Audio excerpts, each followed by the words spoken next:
Mas olha aqui, ó. Estas imagens que foram divulgadas publicamente foram dois apertos de mãos.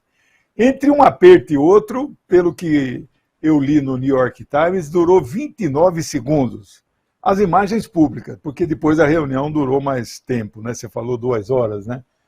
Mas eu vi, eles gaguejaram muito, porque é muito tensa a relação entre eles se atacaram muito, não é?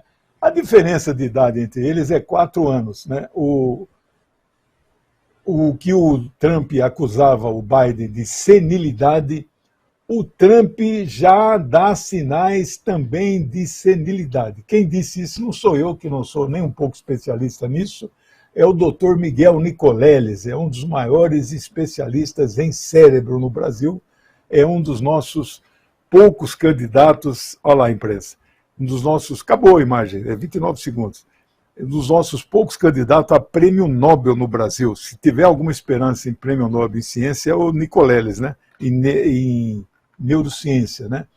E então, bom, aí a parte fechada, eles discutiram, olha lá, 29 segundos. Ele faz um aperto de mão que ele aperta aqui, provavelmente o Trump deve ter alguma ligação com a maçonaria, né? A gente conhece alguns sinais maçônicos, um deles é esse aperto de mão que vem aqui, o dedão até aqui comprime, né? Bom, dois assuntos envolveram aí, foi a guerra na Ucrânia e a guerra na Palestina. Ele quer acabar com estas duas guerras. O Biden pediu a ele expressamente continuar ajudando a Ucrânia, ou seja, continuar dando dinheiro, ou seja, continuar fazendo a guerra, não deixar a Europa sozinha, porque quando eu falo Europa, não é o continente, é a União Europeia. A gente tem o hábito de falar Europa, mas a Europa é a União Europeia, são 27 países, a Europa tem muito mais do que 27. Ele pediu, então, para continuar ajudando, ele quer a guerra. O Trump não vai continuar essa guerra, ele vai... E o que significa parar a guerra? É parar de dar dinheiro, porque não tem soldado lá, ele não vai trazer nenhum soldado de volta, não tem não morreu um soldado dos Estados Unidos. Não, para dizer a verdade, morreu, mas eles não vão contar, porque são aqueles consultores, especialistas militares que estão dentro da Ucrânia, ajudando a Ucrânia, via OTAN, mas eles nunca vão reconhecer que morreram, mas morreram, evidentemente que morreram, né? São estadunidenses.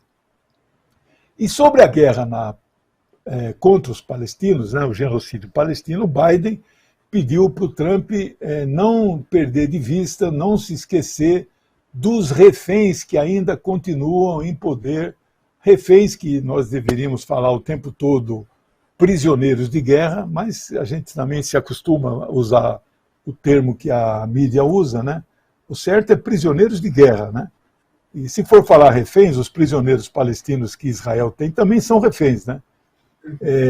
São 103 que ainda estão em poder, é provável que uns 40 sejam corpos, que já morreram, porque quando Israel ataca com bombas, também mata os próprios reféns deles, né? Que são israelenses. Não sabemos a resposta que, provavelmente, da Ucrânia, sabemos o que ele disse, né? Eu vou parar essa guerra, eu não vou atender seu pedido, mas sobre os reféns não sabemos a resposta dele, né? Os jornais israelenses, eu não vi agora qual é a manchete principal, mas agora às 5, 6 horas da manhã, eu vi a manchete dos principais jornais.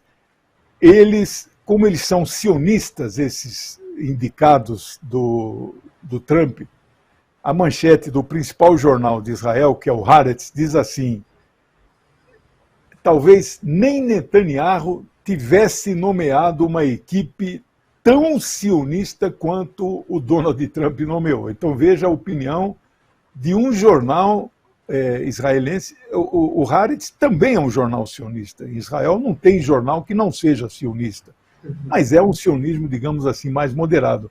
Até eles, né, estão espantados com o perfil indicado. O representante do Trump, o embaixador dos Estados Unidos em Israel, o nome dele é o sobrenome é Murrabi, ex-governador do Arkansas. Este cara é a favor da reconstrução do templo. Este cara é o evangélico da Igreja Batista. Este cara, ele é a favor da anexação da Cisjordânia a Israel. Bom, a Cisjordânia é o último pedaço de terra que os palestinos ainda pertence aos palestinos. Ele quer que Israel tome de vez. Pronto, acabou. E aí acabou a Palestina, né? Então você veja que coisa, né? É um perfil assim e de quem quer enfrentar mesmo. Ele confirmou a nomeação do Marco Rubio, né, como secretário de Estado, que quer passar um trator na América Latina, que vai expulsar, eles falam em expulsar 3, 4 milhões de imigrantes. Inclusive quem tem na AMA já o green card, eles falam que mesmo quem já tem residência permanente e já tem nacionalidade estadunidense, até 20 anos poderá ser expulso dos Estados Unidos. O negócio é violento, né? Então vamos ver aí, vamos acompanhar, é uma fase muito difícil, viu?